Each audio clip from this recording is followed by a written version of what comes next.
প্রিয় দর্শক ও শ্রোতা, আজ আমি আপনাদের শোনাবো এক ভয়ঙ্কর পাপীর গল্প। এক খুনির গল্প, যে নিজের পাপের বোঝা নিয়ে ছিল অসহায়, কিন্তু তাওবার দরজা খোলা দেখে সে হাঁটতে শুরু করে, আর সেই পথই তাকে পৌঁছে দেয় জান্নাতে। এক ব্যক্তি ছিল যে নিজের রাগ আর লালসায় একের পর এক মানুষ হত্যা করত। সে একজন নয়, দুইজন নয়, পুরা ৯৯ জন মানুষ হত্যা করেছিল। এক সময় তার হৃদয়ে ভয় এলো। সে ভাবলো, আল্লাহ কি আমাকে ক্ষমা করবেন? এত বড় পাপ কি মাফ হতে পারে কখনো? সে একজন সাধুকে খুঁজে বের করলো। সে সাধুকে জিজ্ঞেস করলো, আমি ৯৯ জন মানুষ হত্যা করেছি, আমার জন্য কি কোনো ক্ষমা আছে? সাধু বলল, না, এত বড় গুনাহ তুমি করেছো, তোমার জন্য কোনো ক্ষমা নেই। এই কথা শুনেই সে রেগে গিয়ে সেই সাধুকে হত্যা করলো। এখন তার হত্যার সংখ্যা দাঁড়ালো ১০০ জন। কিন্তু তবুও তার মনে এক যন্ত্রণা কাজ করছিল। তার হৃদয় কেঁদে উঠছিল মুক্তির জন্য। সে আবার এক আলেমের কাছে গেল। সে আলেমকে জিজ্ঞেস করলো, আমি ১০০ জন মানুষ হত্যা করেছি, আল্লাহ কি আমাকে ক্ষমা করবেন?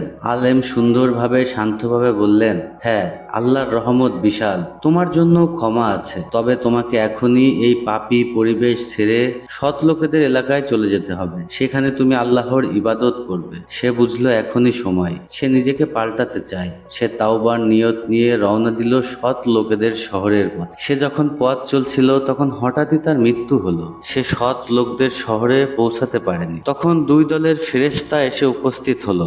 রহমতের ফেরেশতা বলল, সে তওবা করে আল্লাহর পথে যাচ্ছিল, আমরা তাকে জান্নাতে নিয়ে যাব। আযাবের ফেরেশতা বলল, সে তো কোনো ভালো কাজ করেনি, তার খাতা গুনাহে ভর্তি। তখন আল্লাহ তাআলা তাদের মাঝে ফয়সালার জন্য একজন ফেরেশতা পাঠালেন। তিনি বললেন, উভয় শহরের মধ্যবর্তী দূরত্ব মাপো, যে শহরের কাছাকাছি থাকবে সে সেই দলেরই হবে। তারপর তারা মাপলো, আর দেখা গেল সে সৎ লোকদের শহরের কাছেই ছিল, সামান্য একটু বেশি। কিছু হাদিসে এসেছে আল্লাহ তাআলা তার জন্য সেই শহরকে কাছে টেনে আনেন আর গুনাহের শহরকে দূরে সরিয়ে দেন। ফলে সিদ্ধান্ত হয় তার তাওবা কবুল হয়েছে, আল্লাহ তাকে ক্ষমা করেছেন, আর সে জান্নাতের অধিবাসী হয়েছে। বন্ধুরা, এই গল্পটি আমাদের শেখায়, যত বড় পাপই হোক না কেন, আল্লাহর দয়ার কাছে তা কিছুই না।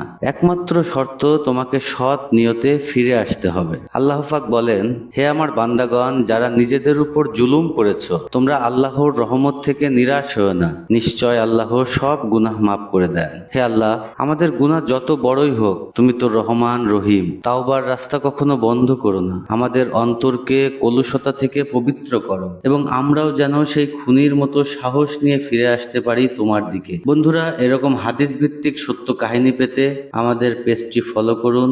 তাওবা ও দয়ার এই বার্তা পৌঁছে দিন অন্যদের কাছেও। জাযাকাল্লাহ খায়রান। আসসালামু আলাইকুম ওয়া রাহমাতুল্লাহ।